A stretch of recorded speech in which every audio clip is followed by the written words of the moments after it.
एक सीरियल आप लोग देखते होंगे ना, जोधा जोधा अकबर। अब वो बोलते हैं कि मुसलमान राजाओं ने मंदिर तोड़े। जोधा अकबर में मैं क्या देखता हूं कि अकबर के महल के अंदर एक मंदिर है। राइट रॉन्ग, किसका मंदिर है वो? भगवान कृष्ण का। और जब कृष्ण जन्माष्टमी मनाई जाती है तो अकबर उसको बायकॉट करते हैं कि उसमें हिस्सा लेते हैं, हिस्सा लेते हैं। फिर एक दूसरा सीरियल चल रहा है, भारत का वीर पुत्र महाराणा प्रताप। अब ये मुझे पता नहीं महाराणा प्रताप जी को भारत शब्द पता था कि नहीं, ये मुझे पता नहीं, क्योंकि उनको तो केवल मेवाड़ का राज्य था। अब खैर, भारत का वीर पुत्र महाराणा प्रताप। और ऐसा कहते हैं जैसे महाराणा प्रताप जी ने जो लड़ाई की वो हिंदू धर्म के लिए की, हिंदू अस्मिता के लिए की। याद रखिए दोस्तों, ये लड़ाई हुई हल्दी घाटी के मैदान में। अब मेरे सवाल ऐसे हैं कि जिनमें जवाब छुपा होता है, और आप लोग काफी इंटेलिजेंट हैं, आप लोग जवाब दे सकेंगे।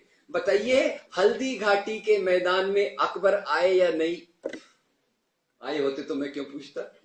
अकबर नहीं है तो अकबर के बदले कौन आए? अकबर के बदले आए राजा मान सिंह। और राजा मान सिंह के असिस्टेंट सहायक का क्या नाम था? शहजादा सलीम। ये बात तो नौजवानों को जरूर पता होना चाहिए, शहजादा सलीम, क्योंकि वो इतिहास का एकमात्र प्रेमी राजकुमार है। Right, okay. तो इधर हो गए शहजादा सलीम और राजा मान सिंह, और इधर राणा प्रताप का जो साथ दे रहे हैं उनका नाम है हकीम खान सूर। दोनों तरफ हिंदू, दोनों तरफ मुसलमान। तो क्या ये हिंदू मुसलमान की लड़ाई है या दो राजाओं की लड़ाई है? ये लड़ाई धर्म के लिए है या सत्ता के लिए है? सत्ता के लिए। और अंग्रेज लोगों ने बड़ी चालाकी से लोगों के मन में डाल दिया कि ये दो धर्मों के कारण, दो धर्मों के राजा आपस में लड़ रहे हैं। वास्तव में देखा जाए तो मध्ययुगीन काल भारत की मिली जुली सभ्यता, संस्कृति, साहित्य, कला, धार्मिक परंपराओं के मेल जोल का एक बहुत बड़ा उदाहरण है। इस युग में, इसी काल में ऐसी चीजें हमारे बीच में मेल जोल से बनी जिसका कोई जवाब नहीं मिलता। और इसमें मैं एक सरल से बात से शुरुआत करूंगा।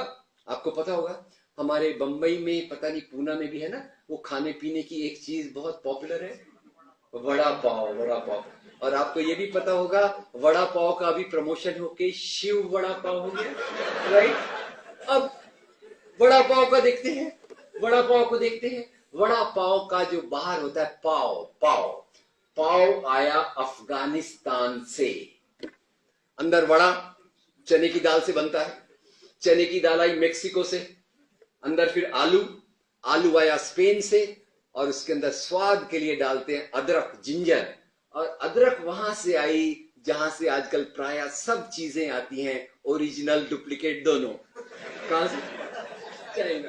तो इतनी सारी चीजें आई और उतना हमारा प्यारा सा वड़ा पाव बना जिसके बगैर हमारे बंबई के लोग जी नहीं सकते। पूना का भी देखिए, मुझे पता नहीं। ये हो गया वड़ा पाव।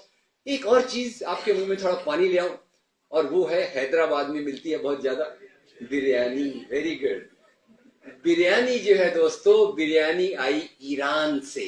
ईरान से, ईरान में इसे कहते हैं बिरयान।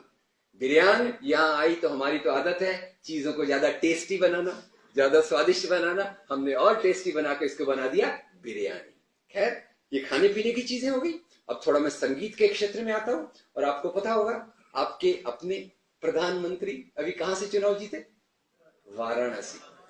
दोस्तों, वाराणसी वास्तव में उसका आगे क्या होगा मुझे नहीं पता, पर वाराणसी भारत की मिली जुली सभ्यता, संस्कृति, संगीत का एक बहुत बड़ा उदाहरण है।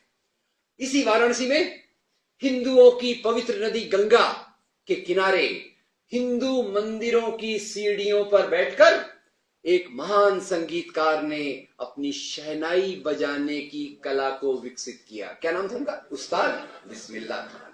अब उस्ताद बिस्मिल्लाह खान की इतनी प्यारी प्यारी कहानियां हैं, उनको हिंदू कहूं कि मुसलमान कहूं, सबसे ज्यादा मैं कहूंगा ये भारत की आत्मा का कोई प्रतिनिधित्व करता है तो इस प्रकार के लोग। संगीत हो गया, फिर कविता। स्कूलों में हम कविताएं पढ़ते हैं, भाई एग्जाम में पास होना है कैसे तो भी, और फिर ऐसी पास तो हो गया एग्जाम में जो भी लड़खड़ाते हुए। पर बाद में 1992-93 के बाद मुझे याद आया कि मैंने स्कूल में भगवान कृष्ण के ऊपर कुछ कविताएं पढ़ी थी, और उन कविताओं के लिखने वालों के नाम मुझे याद आए। एक नाम जो याद ऑफ कोर्स सबको आता है सूरदास, पर दो नाम मुझे और याद आए। एक नाम है रहीम खाने खाना, दूसरा नाम है रस खान। रस खान नाम है, रस खान कविता किस पे लिख रहे हैं? भगवान श्री कृष्ण पे। पुरानी बात जाने दीजिए, आज पर आ जाता हूं फिर से। वो मेरी फेवरेट फिल्म लगान। और आपको पता होगा लगान में वो अपना क्रिकेट मैच का टेंशन और एग्जाम का टेंशन साथ साथ चलता है ना, दोनों बराबर टाइप के रहते हैं। Last but one day of the cricket match, गांव के लोग टेंशन में है। जब भी टेंशन में तो अपन जाते हैं पूजा पाठ करने। गांव के लोग भी पहुंच गए मंदिर। कौन से मंदिर गए? कृष्ण भगवान। और वहां उन्होंने कौन सी आरती गाई?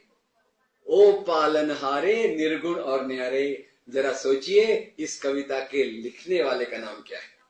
Very good, Javed Akhtar. और कविता किस पे लिख रहे हैं? भगवान श्री कृष्ण पे। ये है अपना इंडिया जिसको कुछ खाकी चड्डी वाले हिंदू राष्ट्र बनाना चाहते हैं।